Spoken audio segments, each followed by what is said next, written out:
মানুষ তার জীবনে দুই ধরনের পরিস্থিতিকে খুব ভয় পায়। এক, কোনো কারণবশত কারোর সামনে নত হওয়া। দুই, কোনো কারণে নিজের চরিত্র থেকে, নিজের মূল্যবোধ থেকে বিচ্যুত হওয়া। এবার কেন হয় এরকম যে কথায় কথায় কারোর সামনে নত হতে হয়? কেন বারংবার নিজের চরিত্র থেকে চ্যুত হতে হয়? এরকম কেন হয়? এটা তখনই হয় যখন আমাদের শিক্ষা এবং মূল্যবোধের অভাব থাকে।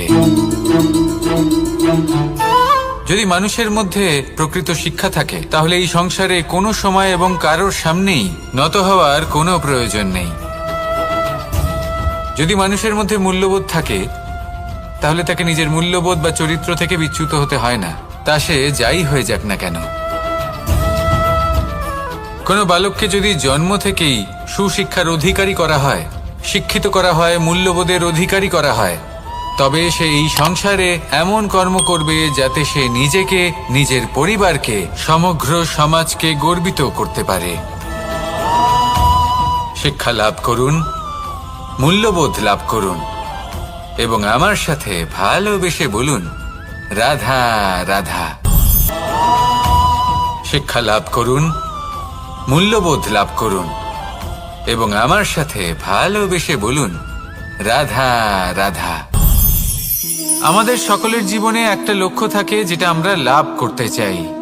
ঠিক যেন একটা প্রতিস্পর্ধা বিদ্যমান যে কে সব থেকে আগে নিজের লক্ষ্যে পৌঁছতে পারবে। আর সেই জন্য আমরা সকলেই খুব তাড়াতাড়ি এগোতে চেষ্টা করি, বড় এবং দীর্ঘ পদক্ষেপ ফেলি যাতে তাড়াতাড়ি নিজের লক্ষ্যে পৌঁছতে পারি।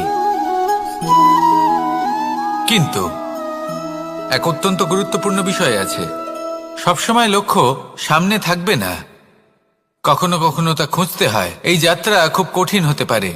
আর ঠিক এই কারণেই সবসময় দ্রুত গতিতে চলা বা তাড়াতাড়ি পথে চলা সেটা আবশ্যক নয়। তার থেকেও বেশি গুরুত্বপূর্ণ হলো ভেবেচিন্তে তারপর পথ চলা। যদি ভেবেচিন্তে পদক্ষেপ ফেলেন, চলতে পারেন, তাহলে সেটাই সর্বশ্রেষ্ঠ পদক্ষেপ। কখন কোন দিকে যেতে হবে, কখন কোথায় দিক পাল্টানো যাবে না, কখন গতি বেশি রাখতে হবে, কখন কম, কখন থামবো, কখন চলবো, এই সব কিছুর বিষয়ে জ্ঞান অত্যন্ত গুরুত্বপূর্ণ এবং ভেবে চিন্তে চলতেই হবে। সেই জন্য শুধু তীব্র গতিতে সামনে এগোলে চলবে না, ভাবনা চিন্তা করে এগোতে হবে।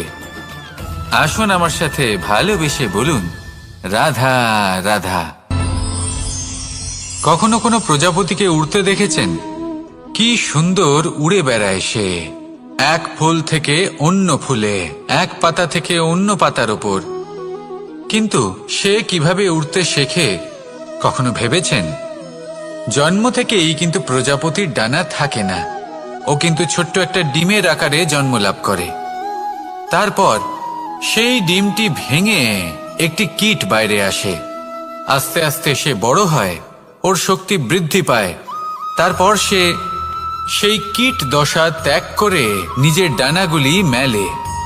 এই প্রক্রিয়া তার কাছে সরল নয়, অত্যন্ত যন্ত্রণাদায়ক প্রক্রিয়া, কিন্তু সে সেই যন্ত্রণা মেনে নেয়। আর তারপর আস্তে আস্তে সে উড়তে শেখে। শুধুমাত্র আকাশে উড়ে বেড়ায় তা নয়, আমাদের মনের মাঝে উড়ে বেড়ায়। এবার এই ডিম থেকে প্রজাপতি হয়ে ওঠার যে যাত্রা, এটা যতটা কঠিন ততটাই কঠিন হয় এই সংসারে শ্রেষ্ঠ কর্ম করা, ততটাই কঠিন হয় এই সংসারে মহান হয়ে ওঠা। সেই জন্য প্রয়োজনীয় প্রচেষ্টা এবং সময়। নিরন্তর প্রচেষ্টা করতে থাকুন, পর্যাপ্ত সময় নিন এবং আপনি নিজেকে এই আকাশে উড়ন্ত অবস্থায় পাবেন। আসুন আমার সাথে ভালোবেসে বলুন, রাধা রাধা। পায়েস হলো আমার বিশেষ প্রিয়। এর মধুর স্বাদ মনকে প্রফুল্ল করে তোলে। ছোটবেলায় মা আমার জন্য পায়েস বানাতেন এবং আমাকে বলতেন যে গরম থাকতে থাকতে খেয়ে নে কানাই, ঠান্ডা হয়ে গেলে ভালো লাগবে না। কিন্তু আমিও দুষ্টু ছিলাম, ঠান্ডা হওয়া পর্যন্ত অপেক্ষা করতাম। আর ঠান্ডা হয়ে যাওয়ার পরে মার কাছে যেতাম আর ওনাকে বলতাম যে মা, পায়েস তো ঠান্ডা হয়ে গেছে, এটা গরম করে দিন। তখন মা হাসতেন আর বলতেন যে পায়েস না হয় আমি আবার গরম করে দেব কানাই, কিন্তু এর মধুর স্বাদ, সেই মিষ্টত্ব, সেই সুবাস সেটা আবার ফিরে আসবে না। কথাটা সত্যি। আর এই সত্যটাই আমাদেরও জীবনের সত্য। আমাদের জীবনের মধুর সম্পর্কগুলি, এতে যখন কটুভাব প্রবেশ করে তখন সেই মিষ্টত্ব ফিরিয়ে আনা প্রায় অসম্ভব ব্যাপার হয়ে যায়। আপনি চেষ্টা করে সেই সম্পর্ক ঠিক করতেই পারবেন, তার জন্য অগাধ পরিশ্রম করতে হবে, কিন্তু আবার সেই মিষ্টত্ব কখনো ফিরে আসবে না। সেই জন্য আপনার জীবনের যে মধুর সম্পর্ক আছে, যতটা সম্ভব চেষ্টা করুন তাতে মিষ্টত্ব বজায় রাখতে। কটুভাব আসতে দেবেন না। আসুন আর আমার সাথে মধুর স্বরে বলুন, রাধা রাধা।